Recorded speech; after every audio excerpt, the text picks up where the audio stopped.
Hello everybody, John Gregory here from Theme Park Tribune bringing you a Universal Hollywood hotel room tour and review.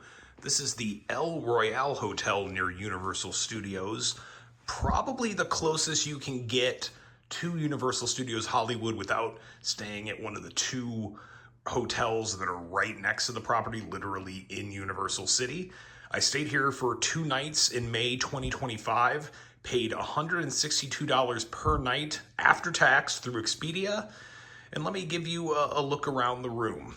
So, this is a pretty basic hotel room, but it's clean and comfortable in a way that a lot of LA hotels, if you're staying in Los Angeles proper, you really can't count on. It's a dicey place to pick out hotels, especially with this proliferation of like old motels that are just, absolute garbage. Should not stay there.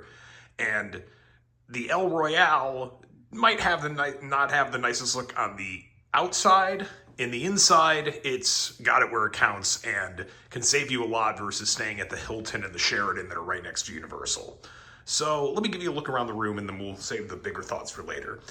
A few things about this hotel I will say that are the downside are some just like wear and tear. Like this desk, it's not like I was using this for anything big, but like this shouldn't be in the room anymore. If it looks like this, it should be patched. It just looks bad. And there are things like that. You can see like scuffs on the walls.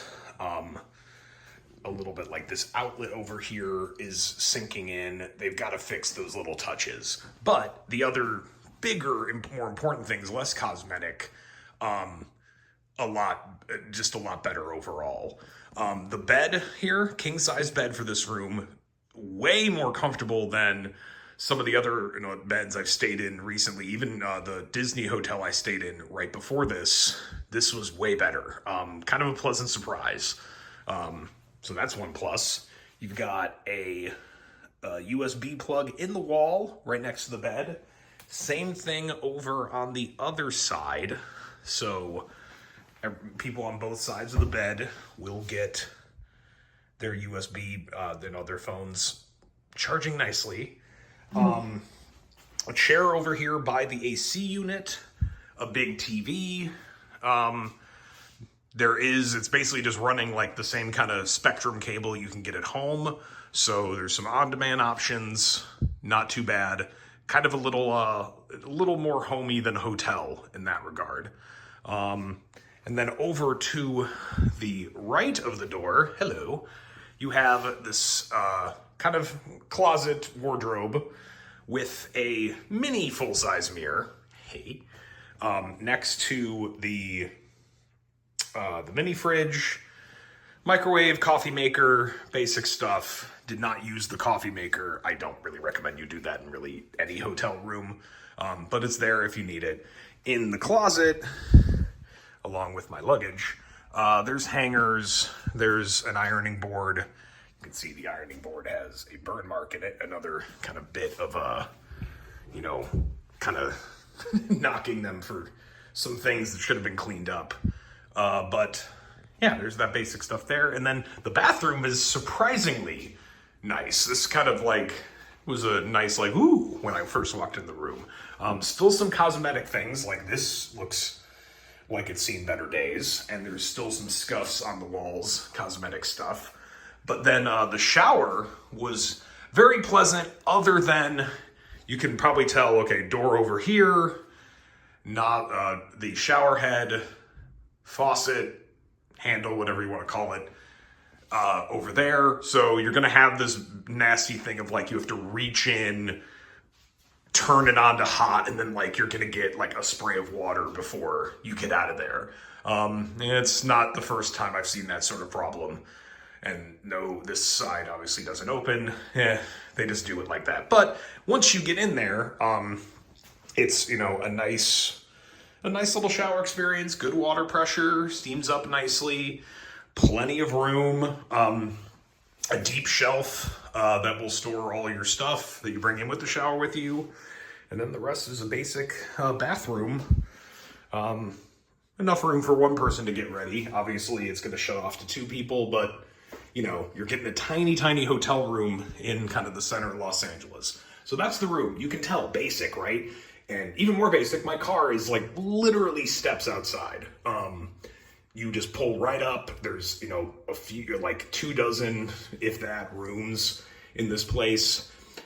Where this place, you know, it needs improvements on the cosmetic stuff. All these dents and dings are just like, don't do that. Like clean that stuff up. It's a bad look. But at this price point, I think where this place is perfect is Halloween Horror Nights. I'm here in the spring for FanFest nights at Universal, their attempt to bring an HHN-like experience to the spring. And I think this place is perfect for when you just need a bed, a reasonable, comfortable bed at the end of the night after a long Halloween Horror Night stay, and you need to be right at Universal, but you don't want to pay as heavy as you could for the Hilton and Sheraton. Like for the dates I was here, those were both in like the $350, $400 a night range. Totally not worth it. Here, you're getting really more of what you paid for. You're a good, like, you can drive to Universal Hollywood in like 5 minutes. You can walk about 12 and get to the bottom of the hill for Universal City and then take the shuttle bus up.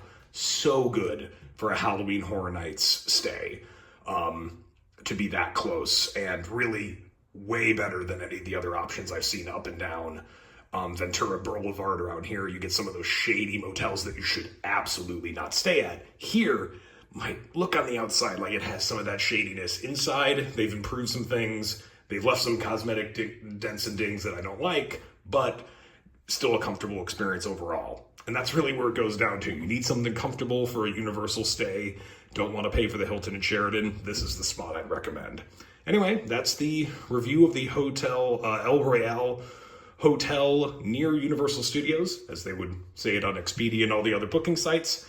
Check out the channel for more one-take hotel reviews like these. I got them for Disneyland, for those on-site Universal Hollywood hotels, all the hotels around Orlando, Universal, and Disney, even destinations like Cedar Point and Busch Gardens, Williamsburg. I've been around, folks. And then check out the longer hotel reviews at themeparktribune.com. All right, thanks everybody, and see you out in the parks.